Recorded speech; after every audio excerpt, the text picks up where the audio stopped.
ниет кылганбыз быйыл буюрса 2025-жылы биздин райондо бир 28-ге жакын айыл бар да, ар бир айылдан бир эки көчөдөн болсо да, аз болсо да салмоосту кылып элдин батасын алуу ниетиндечи. Анан кийин буюрса мына Чолпонбайдан баштадык, Кызыл Адыр болду, анан мына Баястан менен Имаш Кайрда эле биздин ушул көп жылдан бери каралбаган көчөлөрүбүз бар деп, анан буюрса мына сиздердин айылыңыздардан иш баштадык.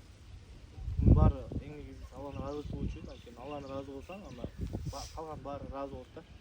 Буюрса ушул 20 ашык айылды көчөлөрүн жасап берип, биздин негизги максатыбыз бул элди алдыга жылдыруу, талашты өнүктүрүү, биздин өлкөнүн келечегине ишендирүү. Анткени бу жерде жалаң жаңы жерге кайдыгер эмес адамдар чогулуп турду да, мына көрүп турам да. Анткени ар бир айылдын элдери өзүнүн айылына патриот болуп, бизге мондай маселе, мындай маселе деп кайрылып, колунан келген адамдарды табып, бийликке кайрылып турса, ошондо маселелер чечилет, ошондо өнүгүү болот да буюрсачы. Ошон үчүн буюрса баарыбыз жалпы чогуу өлкөбүздүн өнүгүүсүнө, ар бир айылдын өнүгүүсүнө салымыбызды кошуп, элдин алдында жүзүбүз жарык болуп, элге кызмат кылып жүрө берели.